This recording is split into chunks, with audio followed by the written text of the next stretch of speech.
Hello, and welcome to the first of 3 lectures on Chapter 6. Now, Chapter 6 is an extension of Chapter 5. In Chapter 5, we learned all about Newton's 3 laws and looked at lots of examples as to how to apply them. Chapter 6 introduces us to forces like the frictional force, centripetal force, and also some drag force, which we see whenever you have objects that travel through fluids like the air, through water, stuff like that. Now today's lecture is going to primarily deal with friction. So there's friction right here. Now there are 2 basic types of friction that you see. The first type of friction we call static friction. The second type we call kinetic friction. Now, the difference between the 2 is where they manifest themselves. For example, let's pretend that you had a garbage can or something like that was sitting outside and you had to bring it in. Now, if it's one of the older cans that don't have wheels, you know that you sort of have to pull on it pretty hard to begin to get it to slide. If you don't pull on it hard enough, it doesn't slide at all. So, if you push on something or you pull on something, and it resists that push or that pull without moving, through friction, that frictional force is a static frictional force.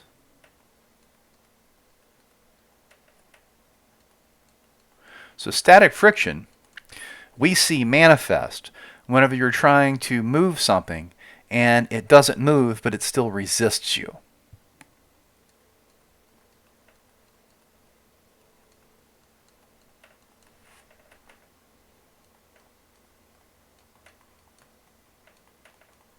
Now, if you think to that garbage can analogy again, you know that if you pull it hard enough, it'll break free and start to slide. When it starts to slide, though, it still resists you as you drag it across the ground. So there is a frictional force between the bottom of the can and the ground that's produced even while it's moving.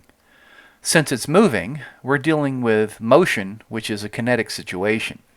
So kinetic friction manifests whenever something is actually moving or sliding, but you still have frictional forces that are present. So kinetic friction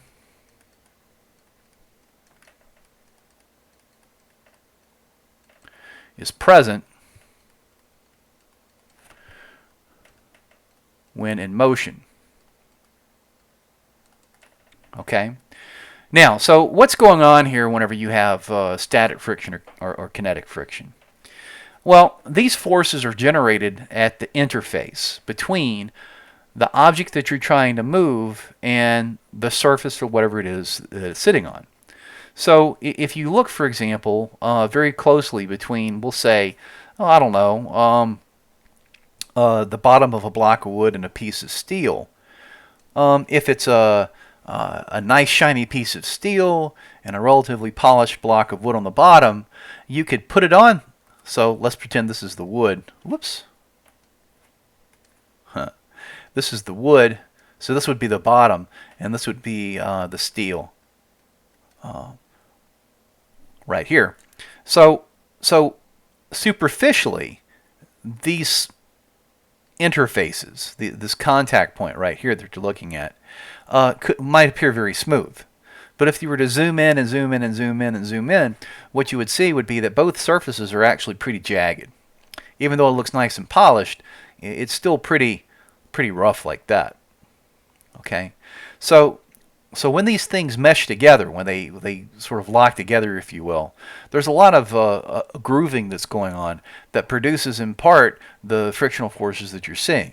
You also have some frictional forces that are produced by fundamental forces, like, for example, the electrostatic force.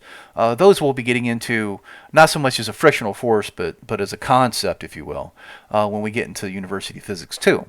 So, you know, when you look realistically at nature, when you take a look at where things get into contact with each other, that's where you have to invoke the idea of friction, where you have these forces actually start to manifest themselves.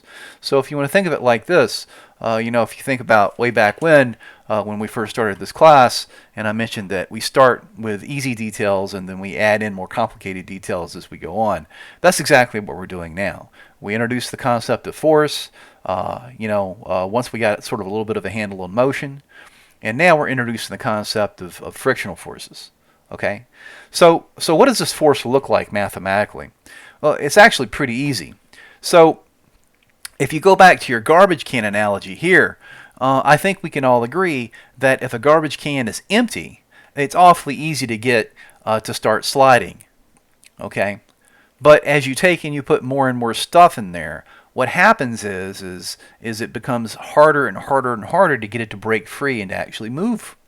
So there seems to be some sort of relationship between the mass of whatever it is that you're getting to slide and how much resistance to it breaking free and sliding, and there is. Okay, in fact, we're going to call the frictional force cursive F. Okay, so this frictional force here, whether it's static or whether it's kinetic, is entirely proportional to what we call the normal force. Now, we've discussed the normal force previously. The normal force is basically how much a point of contact pushes back on something.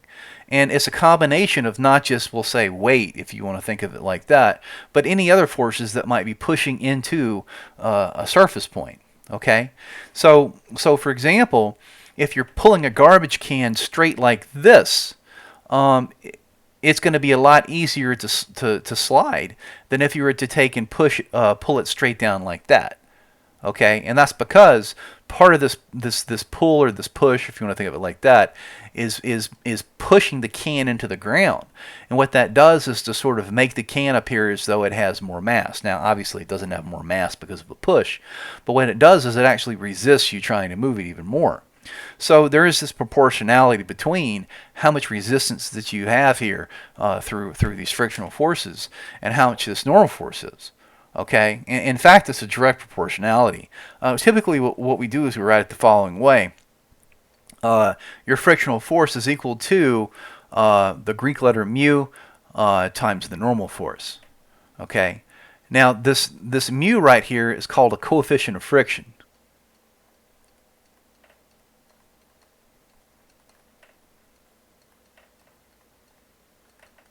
Okay, now because there are two types of frictional forces that you see here, there are two types of coefficients of friction.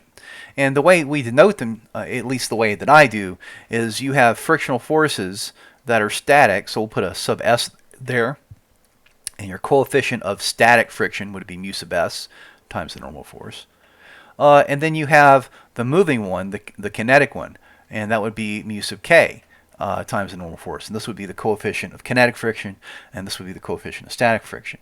Now, if we go to this next page right here, I have a few coefficients that I just sort of grabbed off the web to sort of show you how these things work. Now, first thing I'd like to point out is that consistently across the board, with the exception of weird things like Teflon, which are super smooth surfaces, your static coefficient, your static force, coefficient rather, is always going to be much greater than the coefficient of kinetic friction. Okay, so for example, steel sliding on steel, the static coefficient is like 0.74, but the kinetic one is 0.57. So as you can see here consistently, the coefficient of static friction is always greater than the coefficient of kinetic friction. And that should make sense. If you think about, for example, the garbage can analogy, as you push or you pull on this thing to get it to start to move, it resists you a lot, and then when it breaks free, it's a lot easier to slide. It doesn't offer, I guess you could say, the same amount of friction or the same amount of resistance, through drag, as it did when it was initially resisting you, and that's because the coefficient of kinetic friction is less than that of the static one. Now, that said, there are tables upon tables upon tables and upon tables of these coefficients here that you can find. Your book has got a bunch, and you can find pretty much anything sliding on anything else. And as you can see here, this is all one thing sliding on something else. Steel on steel, aluminum on steel, copper on steel, rubber on concrete, both dry and wet. Now check this out. This is a good example because this is sort of how we model car tires. So a static coefficient of friction on dry concrete would be 1. Okay, but on wet concrete is 0.3. It's much less, which should make sense because if you have any experience driving, you know that wet roads are slippery, and that's exactly what this is telling us. The kinetic one, which is when it breaks free and it starts to slide, how much resistance does it offer while it's sliding? Well, on dry concrete it's 0.8, but on wet concrete it's 0.25. So if you're driving down the road on a wet road and you slam on the brakes and your brakes lock up and you start to slide, you're going to slide far, far, far more effectively on wet concrete than you would on dry concrete, which should make sense. Okay, glass on glass. You have Teflon on Teflon, Teflon on steel. It's very low numbers here because of that. Then you have things like waxed wood on wet snow or dry snow, like for example skis. Okay, metal on metal when you actually have a lubricant present. The lubricant sits between the two pieces of metal, and that's actually what things slide on. That's the reason why it's so low. Ice on ice is relatively low. And if you take a look, for example, the synovial joints, like for example, your shoulders, places like that, where you have these sacs that basically provide lubricant for motion, it's very low. Okay, so synovial fluid actually is some of the most low friction stuff that you can see out there. Now, so anyway. In my opinion, the best way of getting a handle on how this frictional stuff works is just to do problems with it so you can see. So that's exactly what we're going to do. So, for example, here, what is the maximum amount of force that a person can push on a 50 kilogram wooden block I don't know why with is there, before it breaks free and begins to slide? Assume the ground is concrete and the coefficient of static friction is 0.2.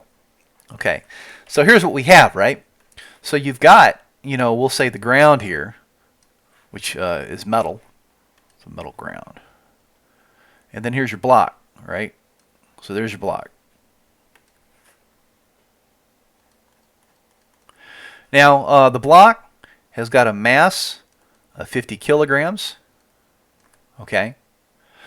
We know gravity is acting on it. Gravity is acting to pull it into the ground. Like that. Now, if gravity is trying to pull it into the surface, we also know that there's a normal force that's created that's resisting any sort of action into the surface.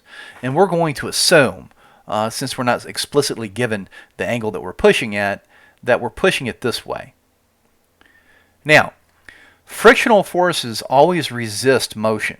So if I'm trying to push this thing this way, the force that's going to be generated is going to be against the direction of me trying to move it. Okay, so if I labeled these things, this would be the normal force, this would be the force due to gravity, this would be whatever push I'm giving this thing, and this right here would be, since this is static situation, F sub s. Okay, now we have a coefficient of static friction that we've been given of 0.2. Alright, so if I draw a force diagram over here, just looking at the forces,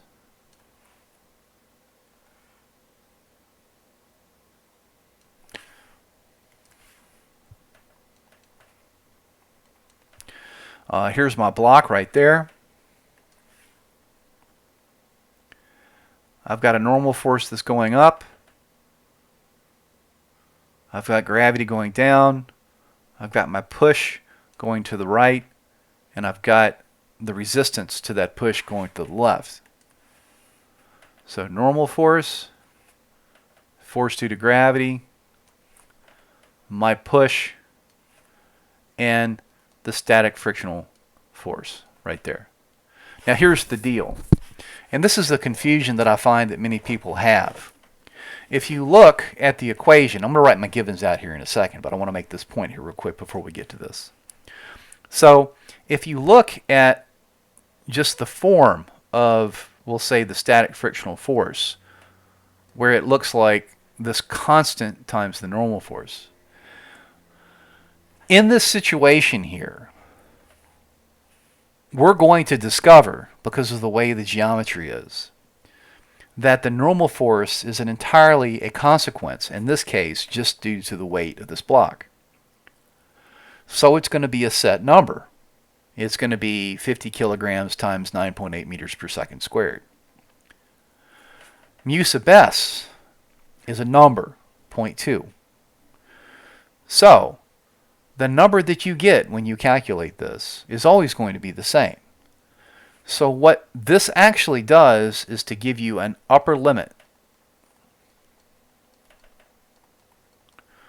of how much force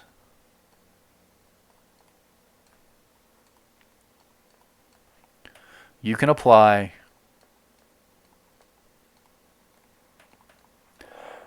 before the block starts to slide. Okay, I want to be very clear about that. Whenever you calculate F sub s, you always get the same number. For example, if you were to lightly blow on the side of a trash can trying to get it to move, this right here would be the upper limit. Upper limit as to how much force you could exert to get it to go. Obviously, it's not going to go. So when you push on it, when you push on your trash can, it always gives you the same amount of push back because it doesn't move. It's static. Okay, its velocity stays zero, motion unchanged. But when you get to this point, now you're at the point where a mosquito could land on it and give it the right jolt it needs to start the slide. Okay, so let's be very clear about that. So, that said, here I'm given the following things. The mass is 50 kilograms. The coefficient of static friction is 0.2. Now, what am I trying to find? I'm trying to find the maximum amount of force that I can exert on this thing before it starts to break free and slide. The maximum force. Now, that maximum force is going to be when my push is exactly the same as the maximum or the upper limit of how much force this thing can give back. It's going to be when they're equal to each other. Just a hair past that, this thing is going to start to slide. Okay? So, right now, when I add up my forces to get the net force, of which I have 4, I have a normal force, I have gravity, I have the force of my push, and I have the static frictional force. These are going to add out to 0. Okay? Now, so, if I look at what's going on in the y direction, I have a normal force that points up, and I have a weight that points down, so it adds in as a negative. And those two forces are going to cancel each other out. This is where I get my normal force from, so I can calculate whatever my friction is. In the x direction, what we want is the following condition. We want F here to be equal to or greater than this. Equal to would be that. Okay? Greater than would be that. We want the difference between these two things to be 0 or positive. That means that this force is greater than or equal to the maximum amount of resistance this thing can offer before it starts to slide. And that's the question we're trying to answer. So, we're going to do equals.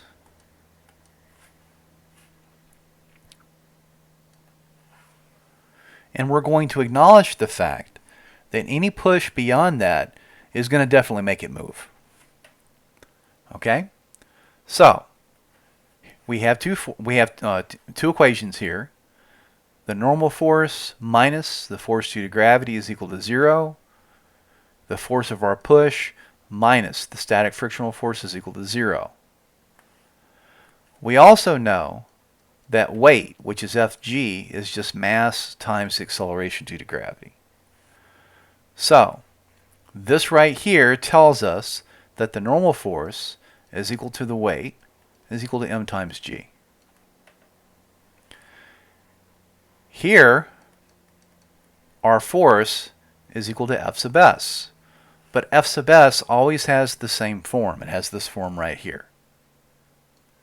Mu sub s times the normal force. The normal force, though, we know looks like this. So the amount that we have to push on this thing with is going to be mu sub s times m times g. Or 0.2 times 50 kilograms times 9.8 meters per second squared. And when you do that, you get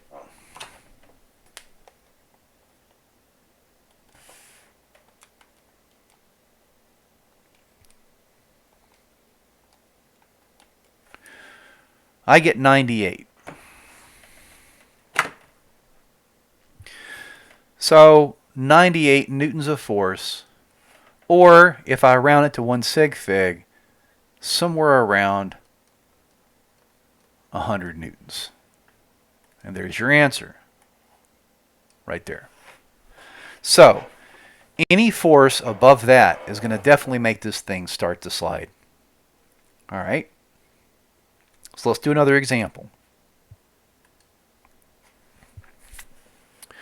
A car traveling with an initial velocity of 70 miles per hour slams on its brakes and skids to rest. If the car has a mass of 2,500 kilograms and the coefficient of kinetic friction between rubber and asphalt is 0.8, how far does it slide? So this is actually a very applicable problem, and this is the same sort of analysis that you would see done by, say, some sort of crash analysis done on skid marks on the road. That's the reason why they go out and they measure the length of skid marks. Okay, so they can figure out how fast people were going. Because you can look at that and you can look at the properties of the tire and the ground at the time and determine how fast you would have to be going in order to skid to rest in that distance. So, here's our car.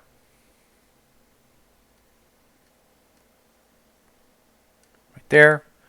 It's traveling to the right with an initial velocity in the x direction of 70 miles per hour. We're going to have to convert that. Now, at some point over here, our car has come to rest. So here is our car at rest. Like that. Somehow it's gotten even shorter, but that's what cars do, I guess. Now, as it slows down and comes to rest, we know that the force that's going to be exerted is going to be in this direction right there.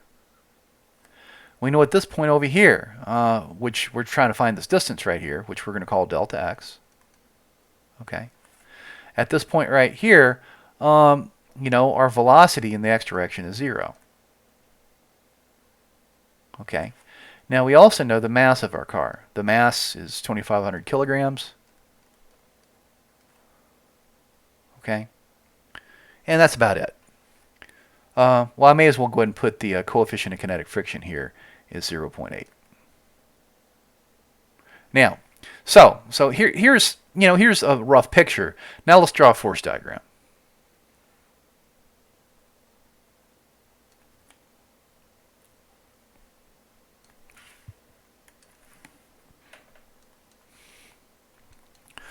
Okay, so the car is sitting on the ground.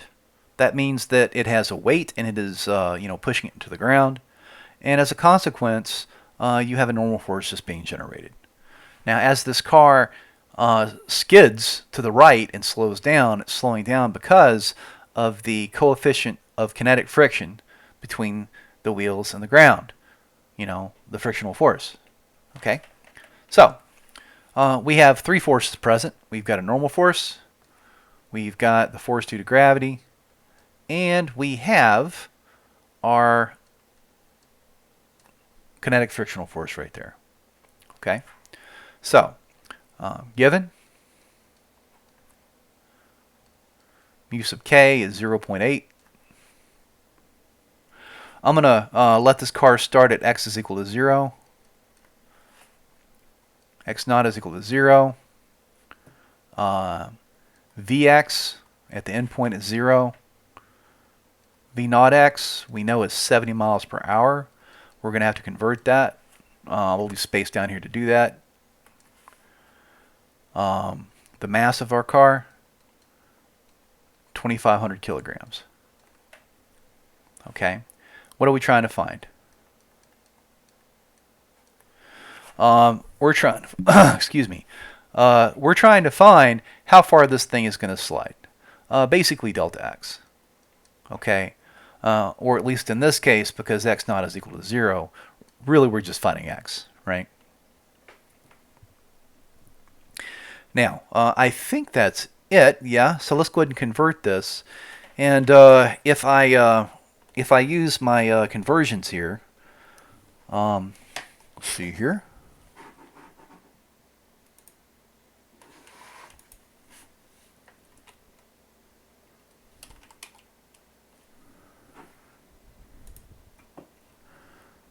I get about 31.29 meters per second.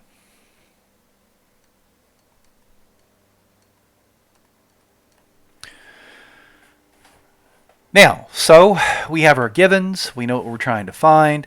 Let's take a look back at our force diagram again. I'm going to sum up the forces here. Now, in this case, I have three forces. I have the normal force, I have the gravitational force, and plus I have this,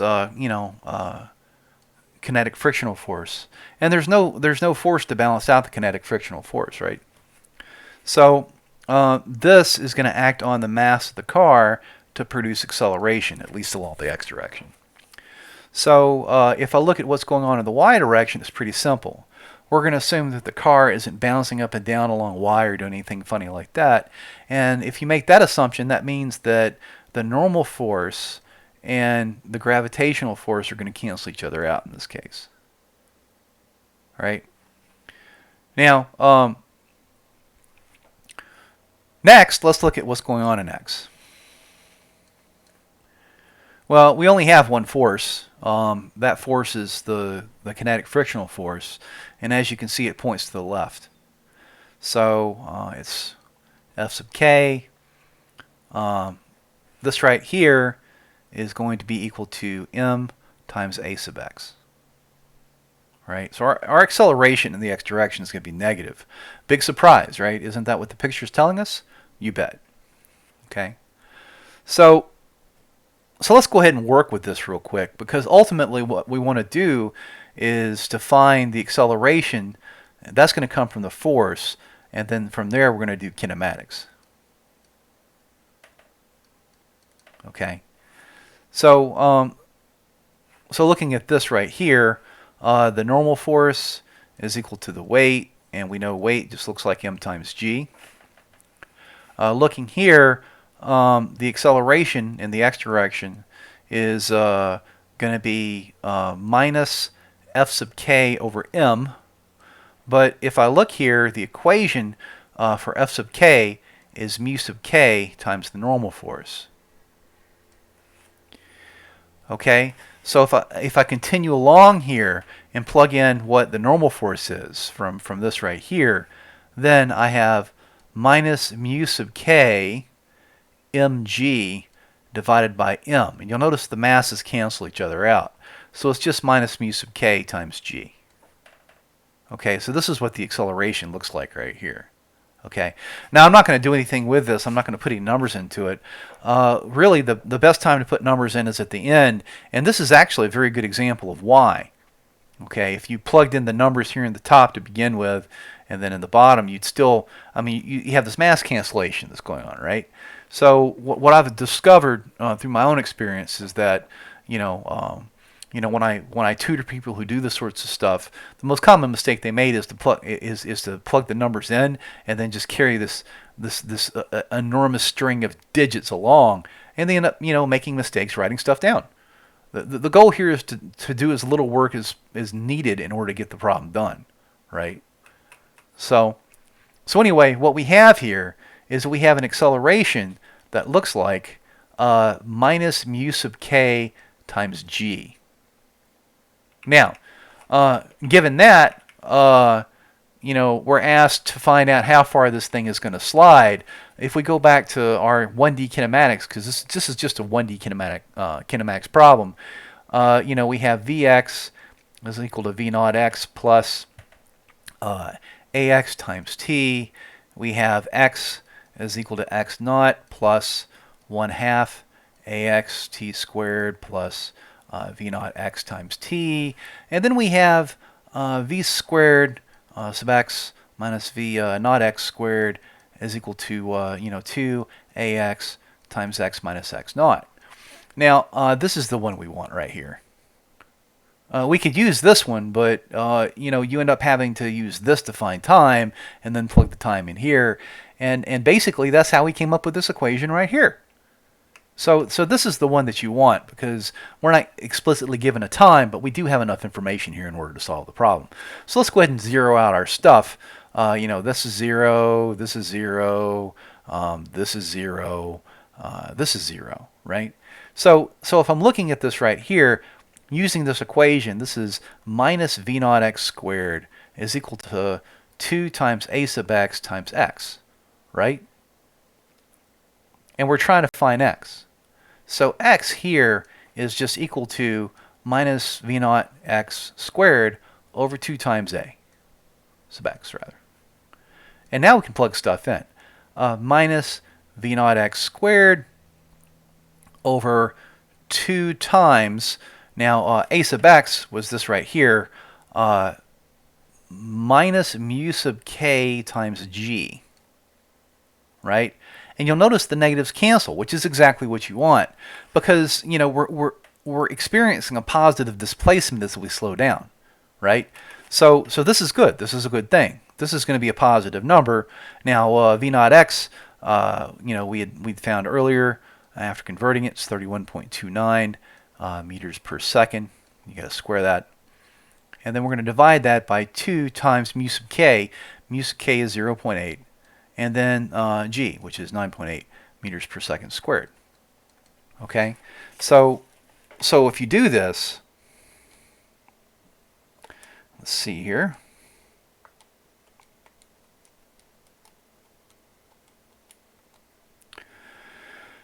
Times 2 times 0.8 times 9.8. I get 62 meters about. So, and looking at sig figs, I have 1 sig fig here, 2 here, 1 there. So at the end of the day, the final position for this car is going to be at about the 60 meter mark.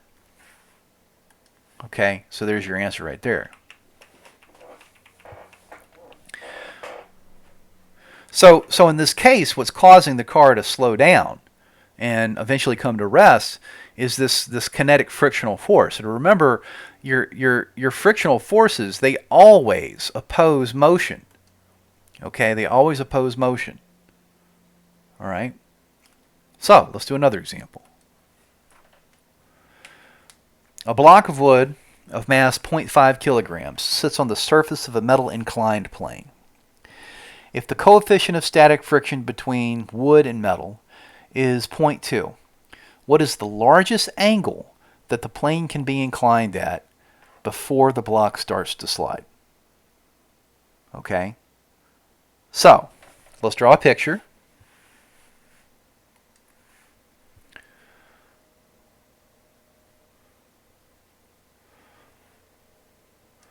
Here's our plane. Now we remember inclined planes. We're going to play the same game that we did before with these things, right? So there's my block.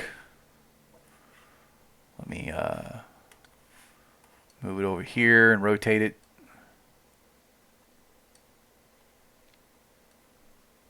That's pretty neat.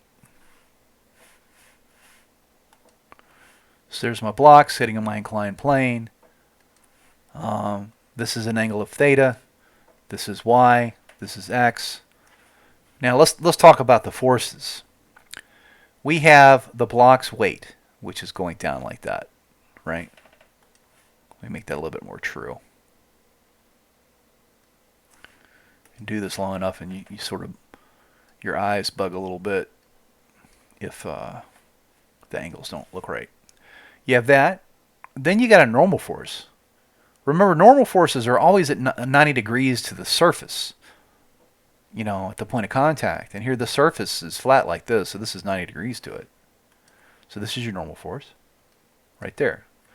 Now the block wants to slide down the plane this way. And what's keeping it from sliding is the static frictional force that's up this way like that. And that's it. Those are your forces, right? Now, we do know, though, we know from experience that, you know, what we're going to do is we're going to rotate this thing. We're going to turn this problem into something that looks like this instead, where the plane ends up being the x-axis. Whoops, let me get that line back again. Up and down from the plane in the direction of the normal force is going to be the y-axis. So let's put our block there.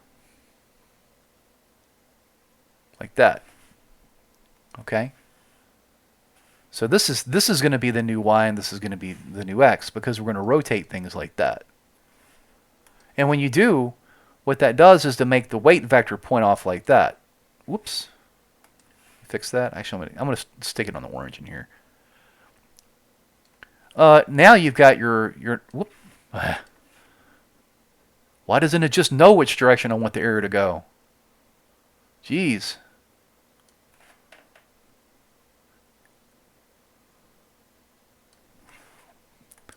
So this is what you got. You got your normal force right here. You've got your weight this way. And we know the angle here is the same as the angle here. Right? And then you have your static frictional force right here. So we can kind of see from our force diagram, which is basically what this is, what's going to happen.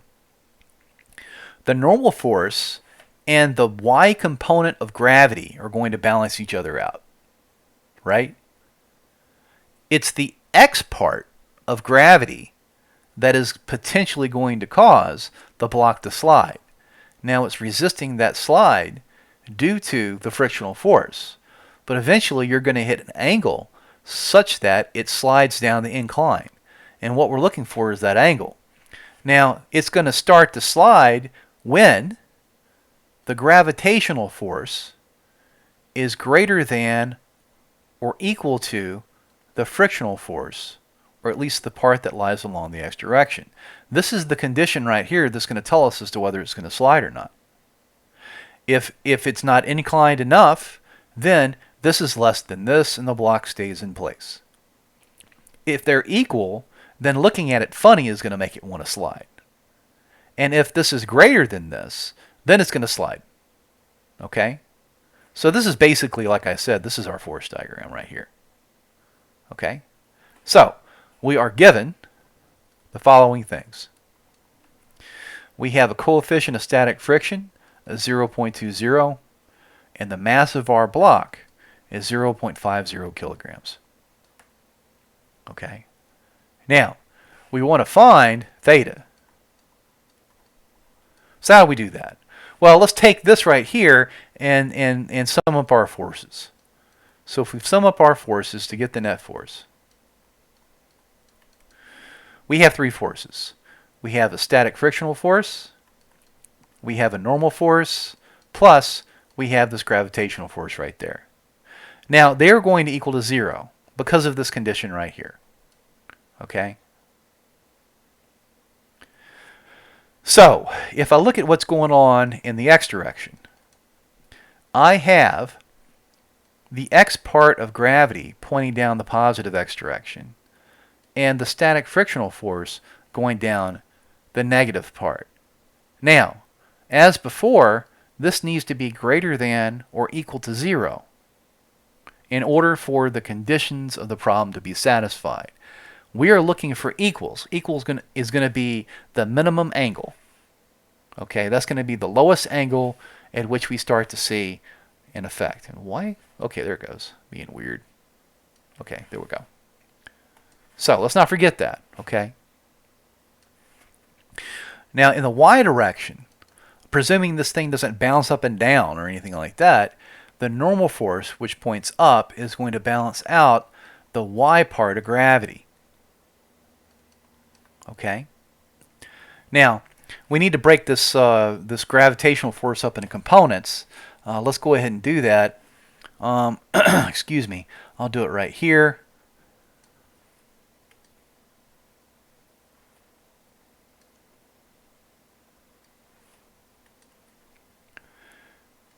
This is theta, this is f sub g, this is f gy, this is f gx. And looking at opposites, adjacents, and hypotenuses, what I see is this. F gx is equal to fg times sine of theta, and f gy is equal to fg times cosine of theta. Now we also know that the form of static friction looks like mu sub s times the normal force, right? We also know that Fg looks like m times g. So you'll notice what I do is I put these things off the side typically and just go ahead and write out the equational form. And then I plug them into this. So you sort of get all the equations that you know that you may need together and then go to work with them. Okay? So let's start with this one right here in y. In y, I see that the normal force is equal to Fgy if I go ahead and solve for it. And Fgy is mg cosine of theta. Right? If I look at the one in x, I see Fgx minus f sub s is equal to 0. Fgx is mg sine of theta. That's this. Minus f sub s. F sub s is mu sub s times n. And that's going to equal to 0. Like I said, it's really greater than or equal to 0. Okay? But the equals is the lowest angle. Now the normal force is this right here. Okay? Which means that we can rewrite this as mg sine theta minus mu sub s mg cosine of theta is equal to 0, which is what we want. And if you look here, there's a lot of cancellations that happen. Mg's don't matter. They go away. Okay. So if I were to, for example, move this over here to the left-hand side and keep sine on the right-hand side, or rather, let's reverse that. Move this over the right-hand side, keep sine on the left-hand side. I get mu sub s times cosine of theta. And if I divide both sides by cosine of theta, I have a sine theta over a cosine theta. On the left-hand side, I have a mu sub s. And this right here is just a tangent. Right? So tangent of theta is mu sub s. And if I take the inverse tangent of both sides to find theta,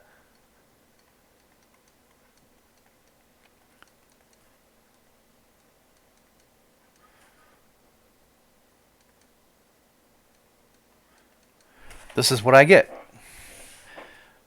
Let me make sure my calculator here is in degree mode. It is. Get the inverse tangent of 0.2. 11.3. So it would be about 11 degrees. Keeping it 2 sig figs. Okay? Now what's interesting about this is that it doesn't matter. I mean, gravity doesn't matter. Okay, G doesn't matter, the mass doesn't matter. All that stuff cancels out in this particular type of situation. The only thing that matters is the coefficient of static friction. Okay? Now, let's do another example.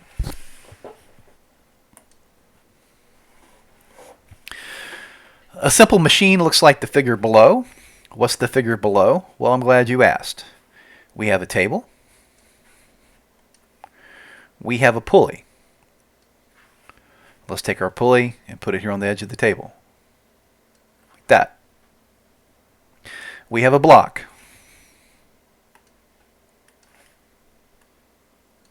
We're going to take our block and put it right here. Next, we have a line, a string that goes around the pulley and then hangs a mass off the edge, like that. And here's our mass.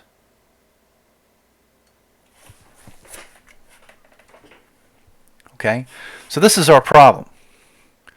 So what you have is this block right here. It has a mass of 0.75 kilograms. So I'm going to call this M1, right?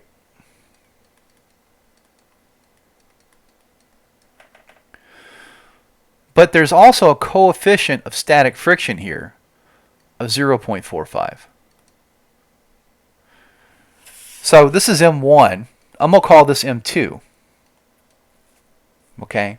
So what we have is a lot like one of the problems that I worked from, last time, or last chapter rather, where you have, a mass hanging off of a string that goes over a pulley. The difference here is that we have this frictional force, and the frictional force, is keeping this thing from sliding.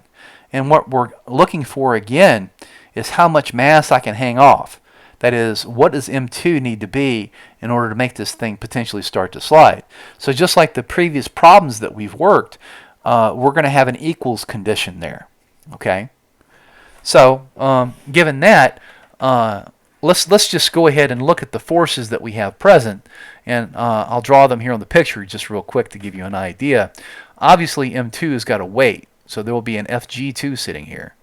But remember, that weight as a consequence is going to produce a tension here. And that tension is going to be the same at all points inside, the string here. So there's going to be a tension here trying to pull this thing to the right. That's basically just this mass is, the force, or weight rather, being conveyed along the string. Now, it's trying to slide to the right, which means that there is going to be a static frictional force to the left. There's a normal force because it's sitting on the table, and then there is, the gravitational force of number 1 right here. So you can see why you draw force diagrams. You see how busy this is getting? It's pretty ridiculous, right? So let's draw our force diagrams. So this is number 1. This will be number 2.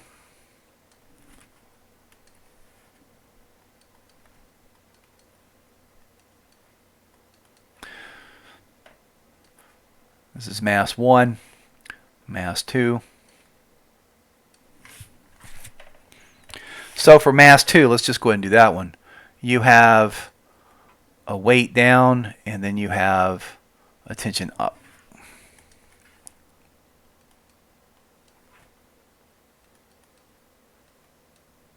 Looks like that. For mass 1, you have a tension to the right. You have a static frictional force to the left. You have a normal force that goes up because it's in contact with the desk, and then you have this weight going down.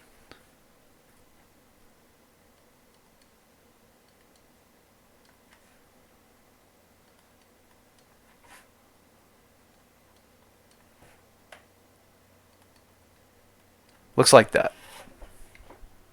Okay, and basically what we're doing is we have the same attack plan as we did when we worked the previous problem. That is, the previous problem that was a pulley problem looked like this. But let's go ahead and get our givens out of the way. Okay, what we're trying to find. So our givens are that M1 is 0.75 kilograms and that our coefficient of static friction is 0.45. Okay. What are we trying to find? Well, we're trying to find M2. We're trying to find the M2 that's required in order to make this thing start to go, right? So let's talk about what that means. Well, let's go ahead and solve, or at least write out the forces, for M1 here, right? So if I sum up the forces here acting on M1 to get the net force on M1, I have 4. I have a normal force, I have the static frictional force, I have tension, and I have the force due to gravity. Okay? Now, these are in fact going to equal to 0 because the condition that we want here is that the tension here be equal to or greater than the greatest opposition that this thing can offer to sliding. Okay, remember, it's an upper limit. It's an upper limit, right? So here, we are going to pull on this thing via weight. This is going to pull and pull and pull and pull until we pull on it hard enough to get it to break free and start to want to slide. And that happens exactly when T here is equal to F sub S, because F sub S is the maximum amount of opposition this thing can give you before it breaks free and starts to slide. Okay? Now, so just looking at 1, in the y direction, we have a normal force that points up and we have a weight that points down. Those are going to kill each other off. In the x direction, we have a tension that points to the right and we have a static frictional force that points to the left. Those are related that way. But as before, equals represents the lowest amount of weight that we need in order to get it to break free and slide. Any weight above that is going to be just as effective. Okay? So this is an x. Now, let's leave these hanging for a while and go over here and look at number 2.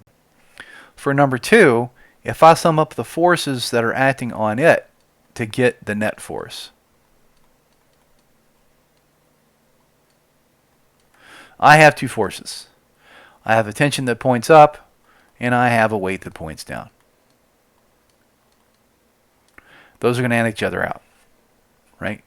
Because remember, M2 isn't moving if M1 isn't moving, because it's a composite object. They're linked.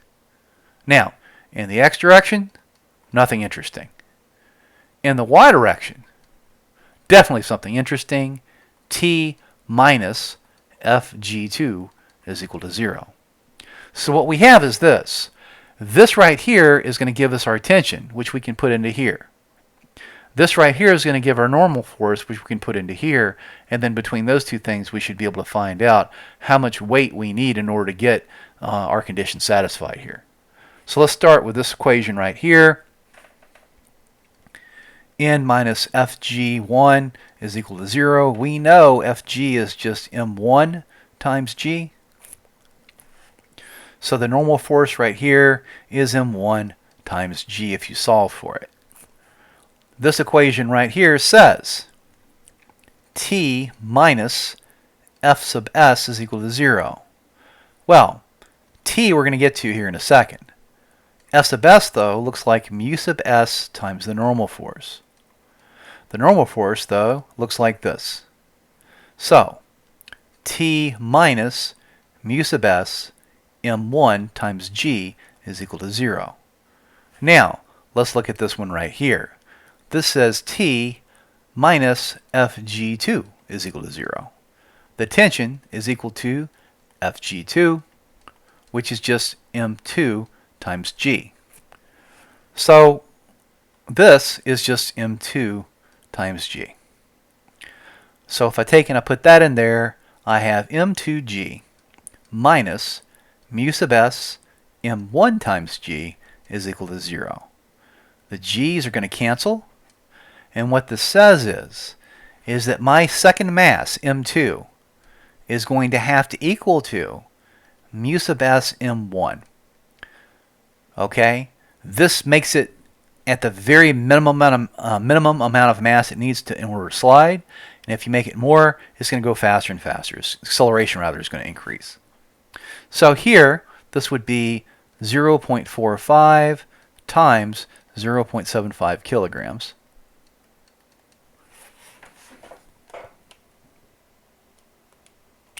Which is 0.34. So 0.34 kilograms is what's needed.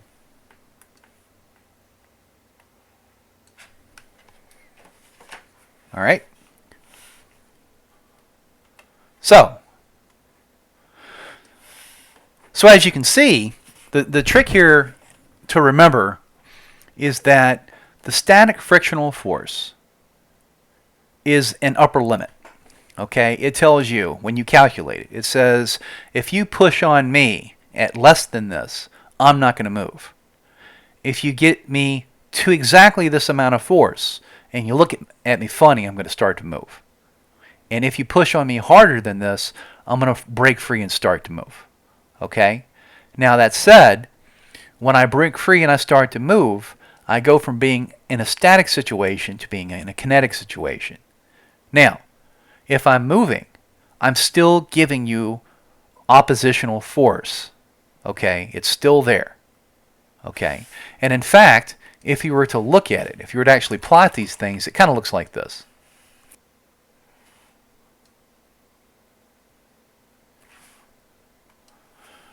So one way to think about it is like this, right? So let me draw this right here. This is my push. This is the frictional force.